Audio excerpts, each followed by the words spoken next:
Welcome to CBS News Primetime. I'm John Dickerson. The winners of this year's Nobel for Physics do fast work. They capture activity in an attosecond, a duration so short there are as many attoseconds in a single second as there have been seconds in the history of the universe. How? We'll explain. First, these. Chaos is Speaker McCarthy. Chaos is somebody who we cannot trust with their word. House Republicans are not winning any prizes. The chamber is in chaos without a leader. In the Democratic Party, tensions grow over immigration, with the governor of Illinois criticizing Biden administration policy. And a self-driving car accident tests our tolerance for when a person isn't behind the wheel. We begin our report tonight with the trials of House Speaker Kevin McCarthy and 3 high-profile trials of famous defendants, each one accused of lying. First, to the Speaker, who is the first Speaker in American history to be ousted in a vote by Congress. Kevin McCarthy faced a motion to vacate brought by a single member in his own conference, which was only allowed to happen because, as a condition of winning his post 9 months ago, McCarthy gave his party the power to bounce him, should a member want to. All Democrats and 8 Republicans voted to remove McCarthy. The House will now need to elect a new speaker, but there is no clear replacement ready to step in. Until they do, the House will not be able to address any major legislative issues. That includes passing a bill to fund the government. Temporary funding runs out after November 17th. CBS News congressional correspondent Scott McFarlane has been on Capitol Hill witnessing it all. For the first time in its history, the U.S. House stripped its Speaker of his job. The office of Speaker of the House of the United States House of Representatives is hereby declared vacant. Kevin McCarthy's rocky leadership of one of the most narrow majorities ever in the House of Representatives, which he earned only after a marathon 15-round drama in January, ended with a dramatic flourish as 8 Republicans joined all House Democrats to remove him. Chaos is Speaker McCarthy. Chaos is somebody who we cannot trust with their word. Florida Republican Matt Gaetz led the challenge, citing complaints about McCarthy's deal with President Biden to avert a debt ceiling crisis in May and the 11th-hour deal to avert a government shutdown Saturday, in which McCarthy secured more support among Democrats than Republicans. There's nothing selfish about wanting a Speaker of the House who tells the truth. For now, the House turns to a temporary Speaker, North Carolina Republican Patrick McHenry, until a formal vote occurs to choose a new Speaker. Keeping government open and paying our troops was the right decision. I stand by that decision. And at the end of the day, if I have to lose my job over it, so be it. Many Republicans who back McCarthy worried the party infighting will hurt them in next year's elections. And I think it's sending a terrible signal to the electorate in advance of the 24 election that this Republican majority cannot govern itself, and we need to change that. McCarthy had hoped some Democrats would vote to save him, but they decided to back his removal after watching video this morning in a private meeting of McCarthy on Sunday's Face the Nation, blaming Democrats after they helped him avert a shutdown. I wasn't sure it was going to pass. You want to know why? Because the Democrats tried to do everything they can not to let it pass. Democrats saved the day, and he goes on TV hours later and says, Republicans did it. Republicans were leading, which is insane. And Scott McFarlane joins me now from Capitol Hill. Okay, Scott, the next step in this is for the House to elect a new speaker, but are we looking at another multi-round, maybe even to get the same outcome with McCarthy? I don't know. What's next? Well, there have been a few developments since we last spoke, John. Kevin McCarthy has told colleagues in a meeting that he is not running again to be House Speaker. He was to make that announcement at a news conference later on in this hour here at the Capitol, which does beg the question, so who or what is Plan B? For 9 months, one of the pieces of leverage Kevin McCarthy has wielded is that there has not been an alternative. There hasn't been a logical or known name to immediately come in, absorb all of his support, and serve as U.S. House Speaker. There's going to have to be a Plan B if he's not running. Doesn't rule out the possibility he is kind of drafted back into running again by his 200-plus Republican supporters inside the conference. But for now, the U.S. House is in a state of political paralysis. They literally have locked the doors and turned off the lights. If I can engage in a tiny bit of speculation with you, Scott, if McCarthy takes his name off the list, does that then open the field up for Steve Scalise, who Matt Gaetz, who initiated this whole drama today, said he is a big fan of Scalise? So does that then make it possible for Scalise to step in? Well, let's talk about a couple different factors here, John. First of all, the number 2 ranking leader in the Republican conference as the day began was Steve Scalise, the House Majority Leader, who has enjoyed in his entire congressional career the support of the more conservative faction of House Republicans. And that's the issue right now. Kevin McCarthy lost some of the support of some of the more conservative members of the Republican conference. Steve Scalise is dealing with a health issue at the moment, undergoing cancer treatment. A lot of the times we see Steve Scalise here at the Capitol. He's wearing a mask as his health is in a fragile state. He has had some absences from House proceedings over the past few weeks. There are others whose names have been bandied about in this parlor game that is so frequently played here. The House Majority Whip is Tom Emmer, the number 3 member of the leadership team. To a degree, has had the support of all different groups of House Republicans. But it's unclear who gets the majority of House Republicans, or the majority of the House and all of the House Republicans on his or her side at this moment. And then very briefly, Scott, the funding of the government, we got to the 17th of November. I mean, there's a lot that has to be figured out ahead of time, but any thoughts about how this affects that? This is not happening in a vacuum. It's happening at a uniquely tenuous moment, John. Government funding runs out. A shutdown is looming in a matter of weeks. It was Kevin McCarthy who cut a deal to avert the debt ceiling catastrophe and helped cut a deal to keep the government open. He has now been sidelined and marginalized. So, too, John, might be somebody who tries to run the same playbook. Right, indeed. Scott McFarland, thanks a bunch, Scott.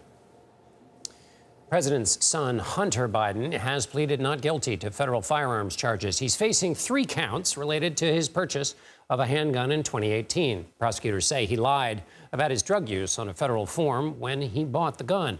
He had agreed to a plea deal earlier this year, but it fell apart over a disagreement about whether Biden would still be subject to indictment for other crimes related to his business practices. Hunter Biden, by being part of a plea deal that disintegrated, is subject to a lot more legal exposure than he was last time he walked into that courtroom. Tuesday's not guilty plea sets the stage for a potential trial in 2024 when President Biden is on the campaign trail. Jury selection has begun in the trial of disgraced crypto executive Sam Bankman-Fried. The 31-year-old has pleaded not guilty to 7 counts, including wire and securities fraud. If convicted, he faces more than 100 years in prison. Bankman-Fried's company, FTX, became a leading cryptocurrency exchange before it collapsed last year. The company's bankruptcy filing stated it may have owed money to about 1 million people. Many lost thousands of dollars. Some of them lost tens of millions. The judge overseeing Donald Trump's civil fraud trial in New York City issued a limited gag order against the former president. Trump was also ordered to delete a post he made targeting a court clerk. CBS News chief elections and campaign correspondent Robert Costa has the latest. Good evening, John. Today, day 2 of this civil lawsuit against former President Donald Trump and other co-defendants took a dramatic turn when the judge, Arthur Engoron, decided to issue a gag order against the former president and his attorneys. That gag order came after the former president went on Truth Social and falsely claimed that a clerk working for the judge is the girlfriend of Senator Chuck Schumer of New York, a Democrat. That post was later deleted, but the judge then issued a searing statement to Trump and his lawyers saying no personal attacks against his staff will be tolerated, and to interpret that statement as a gag order. Trump also came out and spoke to reporters during the course of the day and said he is willing to testify at some point in this civil trial where he could face up to $250 million in damages. But at this point, he'll likely be back on the campaign trail soon. John. Robert Costa, thank you. Texas Democrat Henry Cuellar was carjacked at gunpoint Monday night. He says the incident occurred in Washington's Navy Yard neighborhood, less than a mile away from the Capitol. I looked at one with a gun, another with a gun, a third one behind me. So they said they wanted my car. I said, sure, you got to keep calm under those situations. And then they took off. They recovered the car. They recovered everything. What really got me upset was they took my sushi. Representative Cuellar says the assailants appeared to be teenagers. He does not believe they knew he was a congressman. Washington police, get this, have encountered more than 750 carjacking incidents this year. That's more than double the number at this point in 2022.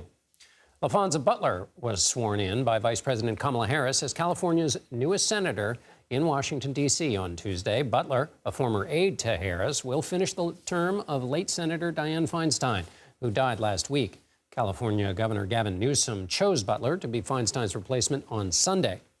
Butler is now the first openly LGBTQ senator to represent California and will serve alongside Democratic Senator Alex Padilla.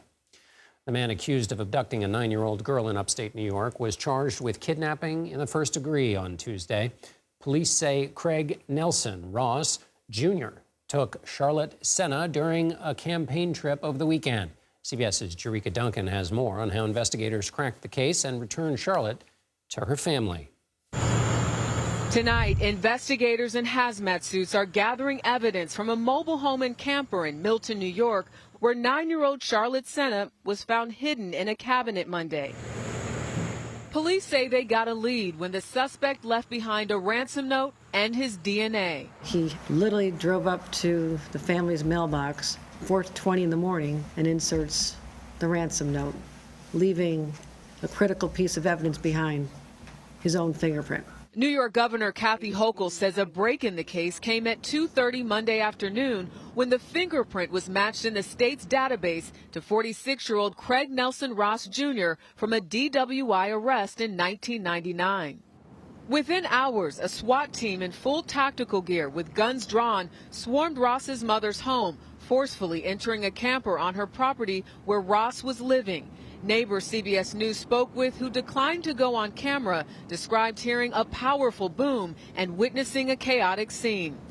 At 6:32 p.m., police say the suspect was taken into custody after some resistance. She knew she was being rescued. She knew that she was in safe hands.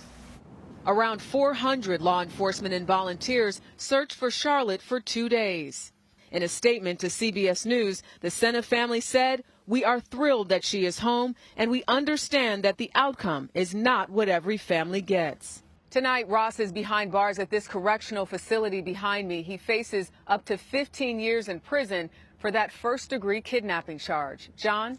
Jerika Duncan, thank you. Coming up after the break, a Saudi-based dairy company is losing access to Arizona's water supply. Why, you might ask, is a Saudi company using Arizona's water? Good question. We'll explain. And members of President Biden's own party are saying that the administration isn't doing its part to address the growing migrant crisis. You're streaming CBS News Primetime.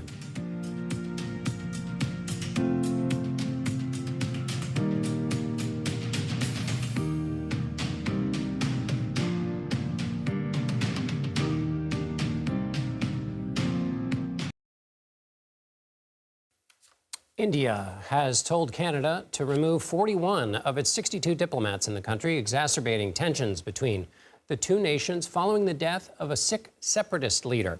Canada claims India may have been involved in the murder of Hardeep Singh Nijjar near Vancouver in June. For years, India had accused Nijjar, a Canadian citizen born in India, of being linked to terrorist organizations. He denied these allegations up until his death. Canadian Prime Minister Justin Trudeau says he is not looking to provoke or escalate the situation by retaliating against India. Tens of thousands of migrants continue to be bused from the southern border to Chicago, and the Illinois governor has had enough. J.B. Pritzker says there is, quote, an untenable situation in his state.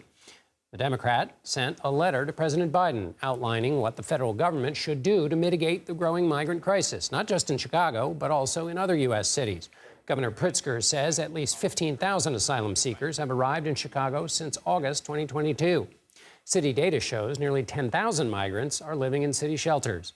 For more on this, we go, as we always do, to CBS News immigration reporter Camilo Montoya Galvez. Camilo, Governor Pritzker has been a longtime ally of the Biden administration, but he's not just the latest one to criticize the president's immigration policies. Why are we seeing more Democrats challenge the Biden administration on this issue?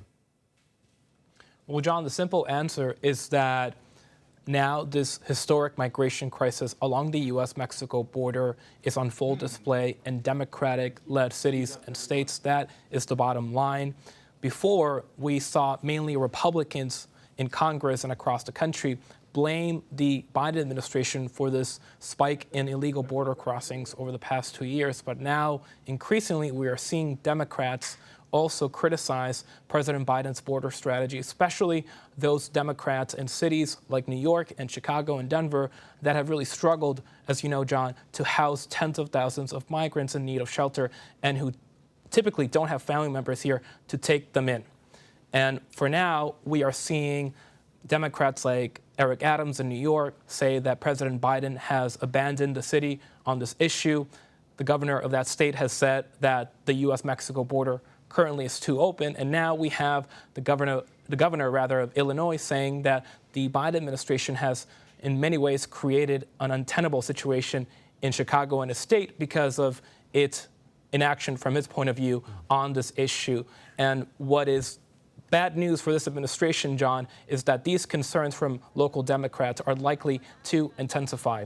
In September alone, Border Patrol recorded more than 200,000 illegal border crossings. That is the highest level reported in 2023, and that's according to data obtained by CBS News.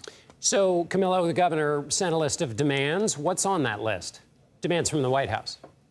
That's right. The governor of Illinois is saying that the Biden administration should be distributing additional funds to Chicago and the state so these communities can assist and shelter additional migrants. He is also asking the Biden administration to create some changes to allow asylum seekers to obtain work authorization more quickly so they can stop relying on local services. As you remember, the Biden administration, John, recently granted temporary protective status to nearly 500,000 Venezuelans, but these migrants still have to apply for the work permits under this program, and so the governor is saying that the administration should expedite and fast-track those applications. And lastly, just like the governor of New York and the mayor of New York City, the governor of Illinois is saying that the administration should really take charge and oversee the transportation of migrants released from federal custody so these migrants settle in places beyond major cities like New York and Chicago. And in their view, that would also undercut that effort by Texas Governor Greg Abbott to bus migrants to Democratic-led cities, including New York and Chicago. Of course, then that puts the challenge to the Biden administration. Where do you put them? Where do you move them to? What has the Biden administration response been to this list of demands, or what is it likely to be?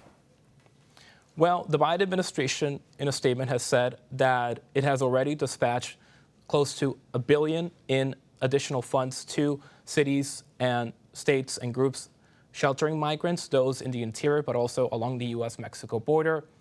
It is, however, important to note that that allocation is funded by Congress. So for the administration to distribute additional aid, Congress would need to approve such a request. Additionally, the administration is saying that it is increasing deportations of migrants who cross into the U.S. illegally and who don't ask for asylum or who fail their initial humanitarian screenings. But the bottom line, John, is that the problems facing these cities and states will continue to be a major issue while crossings at the U.S.-Mexico border continue at these historically high levels. Most Democrats are not saying that publicly, but I think privately they acknowledge that the systems, both at the federal and local levels, are not designed to manage and accommodate these unprecedented flows of people. And then quickly, as a last question, Camillo, American politicians aren't the only ones criticizing the president for his immigration policies. On Monday, Mexican President Lopez Obrador said U.S. foreign policy in Latin America is to blame for the rise in Cuban and Venezuelan migrants. What does he mean, and does he have a point? Well, the Mexican president is essentially arguing, John, that U.S. sanctions against Cuba and Venezuela are driving migrants to come to the U.S. because they are somehow influencing the deteriorating conditions in these countries. That is also an argument that some in Congress, the more progressive Democrats, are making. But I think the Biden administration would argue, John, that the deteriorating conditions in these countries like Cuba, Venezuela, are primarily the result of the mismanagement and repressive policies of these governments, not U.S. sanctions. So I don't believe that they will change course on this issue. Lifting those sanctions, John, would also anger Republicans, moderate Democrats, and, importantly, Venezuelan and Cuban voters in Florida. Camilo Montoya Galvez breaking it down in all kinds of different ways. Thanks, Camilo. Thanks, John. Turning now to a life-threatening incident involving a self-driving car in San Francisco. Police are investigating after a woman became pinned under a so-called robo-taxi. CBS News senior transportation correspondent Chris Van Cleve reports. Tonight, this shocking image is raising new questions about the safety of self-driving robo-taxis. You can see a woman pinned under a Cruise AV in San Francisco, leaving her hospitalized in critical condition after firefighters were able to free her. The patient was transported within 10 minutes of the arrival of the first rescuers. Video from the Cruise vehicle reviewed by CBS News shows the woman crossing against the light and getting hit by another vehicle. She is then launched into the path of the self-driving car. Cruise says it braked aggressively to minimize the impact. San Francisco police are investigating. The real question in this investigation will be, could a human driver have detected the person in the road more quickly than the autonomous system could have? Cruise says its cars are involved in 65% fewer collisions than rideshares driven by people, but in August cut its Bay Area fleet by 50% after 2 accidents on the same day. The robo-taxis have drawn public outcry, with some residents disabling them by putting traffic cones on their hoods. A little scary that your fate is in someone else's hands or some technology's hands. And in Austin, it was mass Cruise confusion last month when several of the AVs stopped in the same area, clogging streets. Cruise has about 400 of its self-driving vehicles on the roads nationwide in several cities, including here in Phoenix. The company has never had a fatal accident and says it is cooperating with police as they try to identify this apparent hit-and-run driver. John? Chris Van Cleve, thank you. Parts of the southern plains are in for severe thunderstorms, and for more on that, here's meteorologist Chris Warren from our partners at the Weather Channel. Tracking severe weather tonight and again tomorrow across parts of the southern plains and a lot of Texas, with the potential of seeing some of these stronger storms anywhere here from West Texas all the way up to a lot of Oklahoma. Also could see some of the damaging winds, very large hail once again, and a very heavy rain threat, which could lead to flash flooding. By tomorrow at 6 o'clock, some storms rumbling through Oklahoma City to Norman, Oklahoma, Wichita Falls, and then within the next few hours approaching the Fort Worth and eventually Dallas area, then into East Texas overnight around Houston as well. First thing in the morning, possibly before sunrise, there is that threat for more heavy rain also in the Northeast this weekend with a little possible tropical infusion. We'll get into that as well. 5 to 15 degrees cooler than average behind this cold front, really starting to feel like fall. For more in-depth coverage, watch the Weather Channel on cable and now live on your favorite TV streaming device. Chris Warren, thank you. 3 scientists have won the Nobel Prize in Physics for giving us a glimpse into the fast-moving world of spinning electrons. Those are the particles that race around the nucleus of an atom and are responsible for chemical reactions that make up life and the universe. The trio, Anne Willier, Pierre Agostini, and Ferenc Krauss, all worked separately. They used laser pulses to catch electrons in action in a blurry snapshot measuring 1 quintillionth of a second, also known as an attosecond.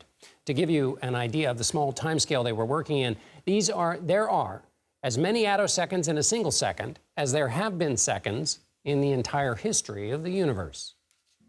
Coming up, Kevin McCarthy is no longer Speaker, but his ouster was a long time in coming. We'll discuss the historical trends in modern politics that brought America to this point.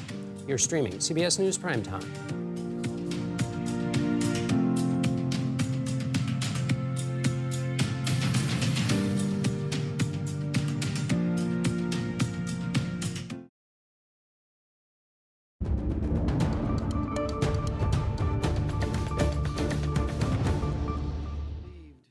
We want to go now to Capitol Hill, where Kevin McCarthy is speaking to reporters after being ousted as Speaker of the House. Let's listen. My journey to this office was something people wouldn't understand.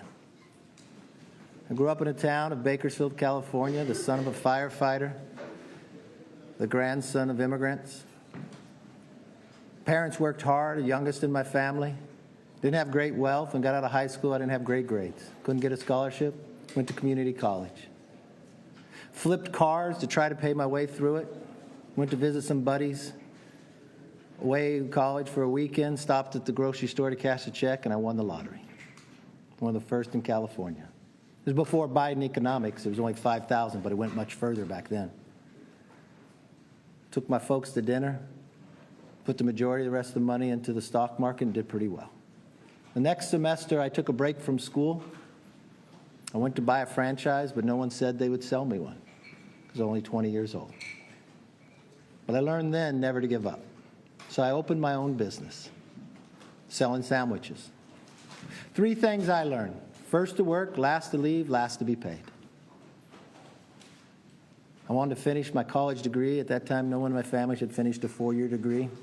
I did pretty well. I now had enough money that I could pay my way through school as long as I went to Cal State. So I sold my business, going to school. I opened up the local paper and said, be a summer intern in Washington, D.C. with my local congressman. I did not know this man, but I thought he'd be lucky to have me, so I applied. And you know what he did? He turned me down. But you want to know the end of the story? I got elected to a seat I couldn't get an internship for. I ended up being the 55th Speaker of the House, one of the greatest honors. I loved every minute. And the one thing I will tell you is, doing the right thing isn't always easy, but it is necessary. I don't regret standing up for choosing governance over grievance.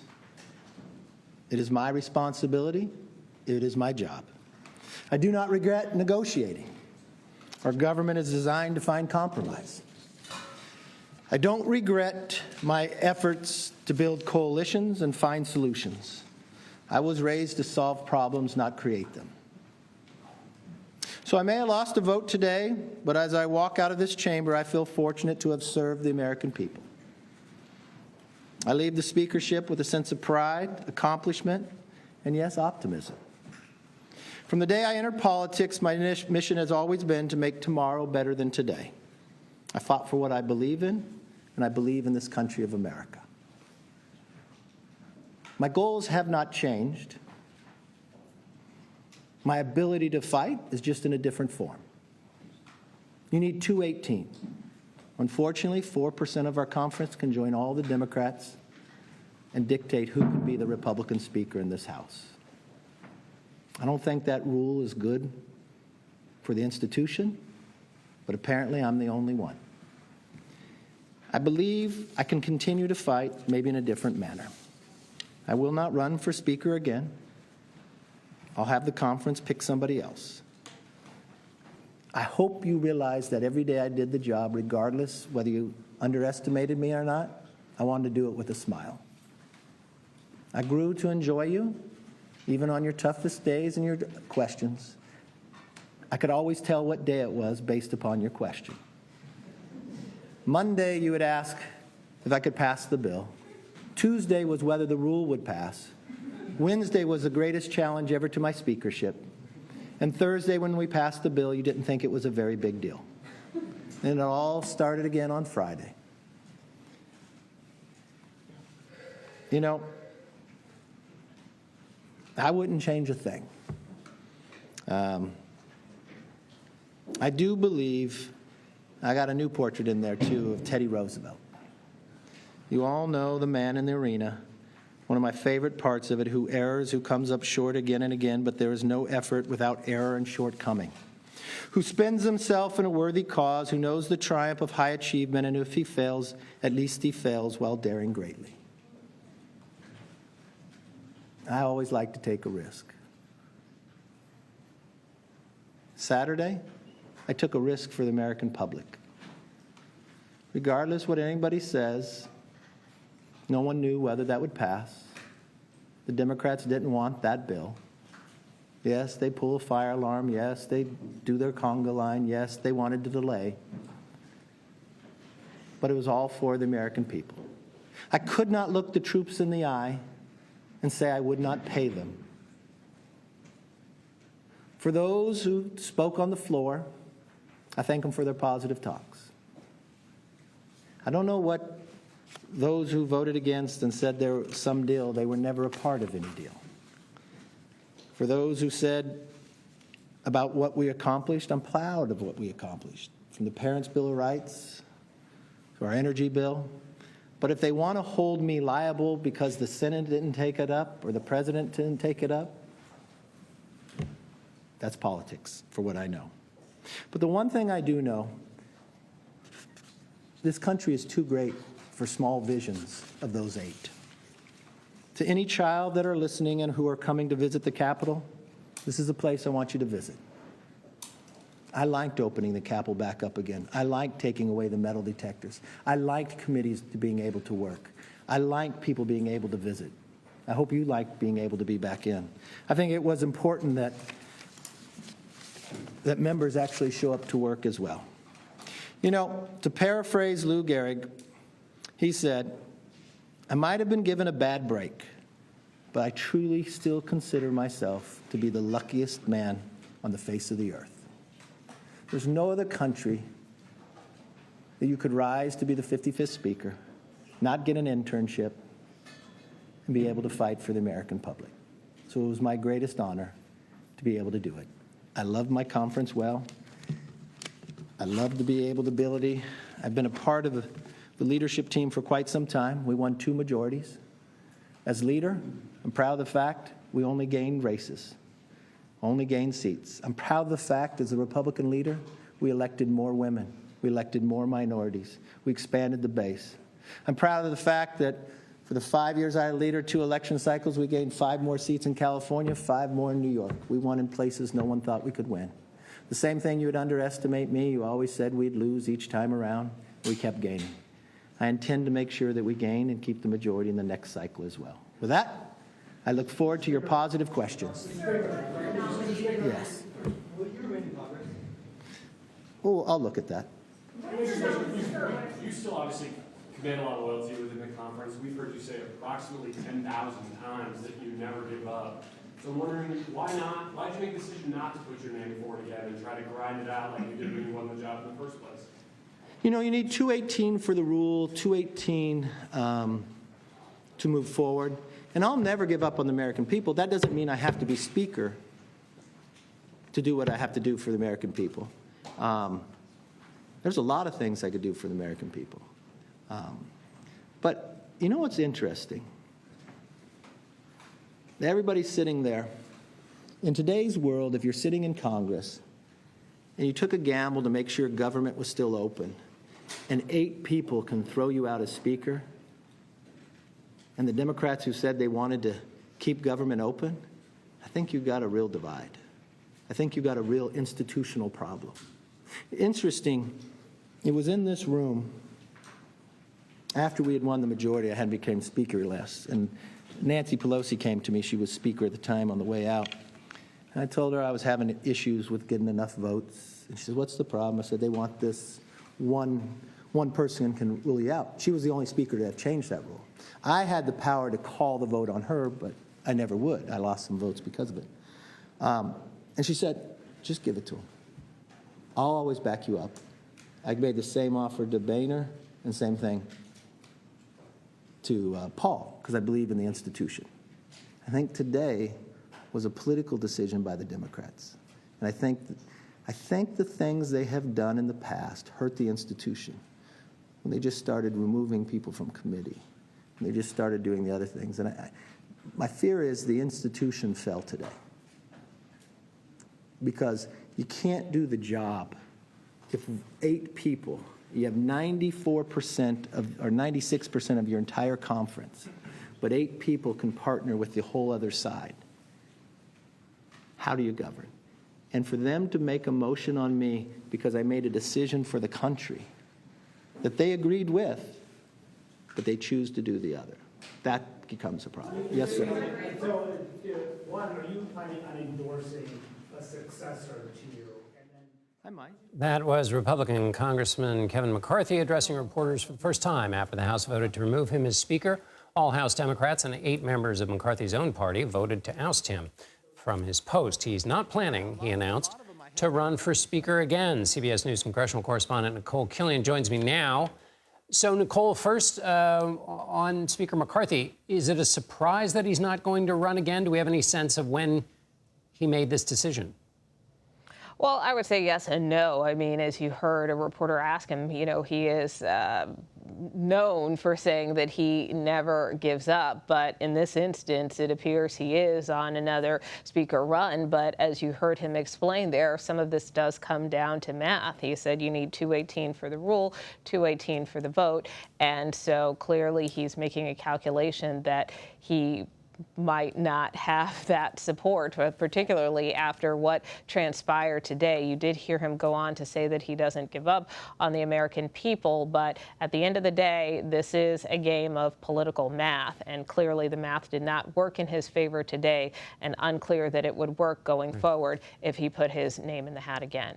Speaking of that math, is there a viable replacement for McCarthy who could have that math work in their favor?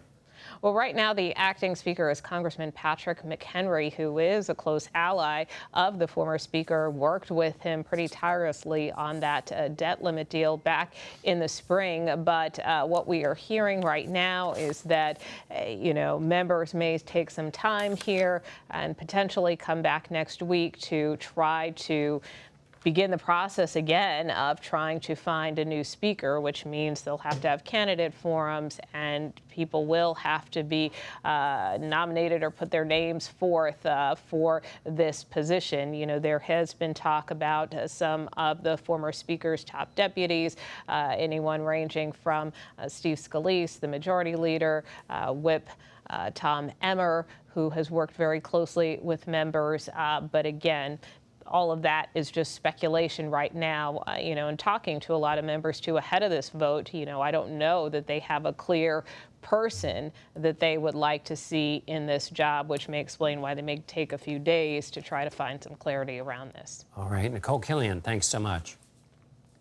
And Charles Stewart joins me now. He's a professor of political science at MIT. Charles, thanks so much for being with us. Let me ask you as broad a question as possible, which is about the historical trends that brought us to this moment. If you were to pick some of the contributing factors, obviously we know the details of, Matt Gaetz and McCarthy, but when you think about this, how far back do you go in terms of the changes that have taken place in Congress? Well, quite literally, I wrote a book that started in 1789, but I don't think that about the speakership elections, but I don't think we have to go quite that far back. I think really we can go back to the 1990s with Speaker Gingrich, and even before then, maybe into the 80s, where Democrats and Republicans just really started knocking it out, and we started moving in a direction that looked like more of a parliament with parliamentary parties really at loggerheads with each other in the 80s and the 90s. And certainly in the last decade with speakers Boehner and Ryan, they had very similar problems as well with the wing of the party, of the Republican Party, that's not just conservative, but is dedicated really to shrinking the size of the government radically and doing everything they can to wage warfare against the Democratic Party. And in most Congresses, that wouldn't be a big deal. But in this Congress, and I think this may be the most important thing, that the partisan ratio right now between the majority of the Republicans have is the closest that we've seen in almost a century. Yeah. And so any little crack in the Republican Party is going to raise problems. And so there's the feisty wing that in these circumstances, have the power to topple a speaker with a very small number of votes. Do you? But yes. Well, you mentioned Speaker Gingrich, who, when he was pushed out, called the hardliners who pushed him out, he called them cannibals. John Boehner called the same group that pushed him out terrorists. Paul Ryan didn't get pushed out, but I think he felt he was no longer a man in comfort in his party. Why is this happening so much within the Republican Party? Well, the Republican Party has evolved. The Republican Party was always the conservative party, and the conservative party is always contains within it elements that are happy with as small a government as possible. And I think that what we've seen with the polarization of the two parties, that the Republican Party has become more and more and more of a pure play in small, and this faction, which is really no more than if you expand out maybe up to 20 who really want to, I don't want to say burn down the government, but are not averse to shutting it down, would be happy with the government half the size it is right now. Um, you know, that's just the nature of the Republican Party now, with moving so far to the right. But again, we just cannot overlook the fact that the party divisions are so close. Yeah. That under these circumstances, it gives rise to leadership overturn. Let me ask you briefly then at the end, given how polarized things are, margins are small, what's your feeling about progress in the basic acts of legislation, and how could this situation ever change? Well, I don't think the situation is fundamentally going to change until there's another election. And this could, but we're stuck with this for the next year and a quarter. But we could very well take a long time to get a speaker. And with the speaker pro tem, that might or might not be the worst thing that we could have happen. Perhaps might even get something done in that interim. Let's end on a note of hope. Charles Stewart, political science professor at MIT, thank you so much for being with us. Glad to be here. China is both one of America's biggest trading partners and most threatening potential adversaries. That's why a parade of high-level U.S. officials have visited the country recently. Now 6 senators are about to make the trip. What's at stake for their visit? Next, you're streaming CBS News Primetime. A bipartisan delegation of U.S. senators will travel to China next week. Their trip follows high-level visits from 4 Biden administration officials in recent months. The visit comes amid a time of persistent disagreement over policies concerning Taiwan, the South China Sea, and semiconductors, and what the U.S. calls genocide of the country's Uyghur population. With no clear end to those tensions in sight, the U.S. has been shoring up relations with other countries in the region, like South Korea and Japan, where the senators will also make stops. For more, let's bring in Patrick Cronin. He's the Asia-Pacific Security Chair at the Hudson Institute, a research organization based in Washington. Welcome. Thank you for being with us. So let's just, as a preliminary procedure here, give us your sense of where things stand with the U.S. and China after all of these visits.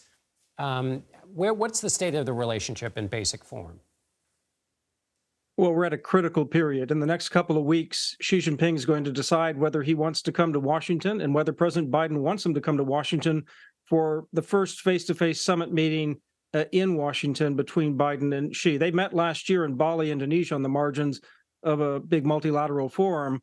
And that while they've talked to each other over the years, they really have had very frosty and fragile relations.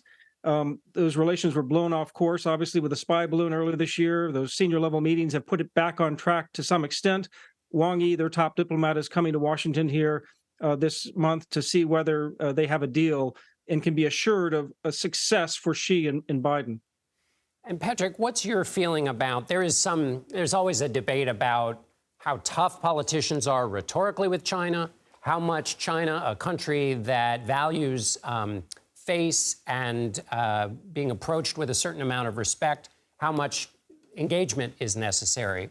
What's your sense of that mix and how this trip of senators would play into that way of participating in diplomacy with China?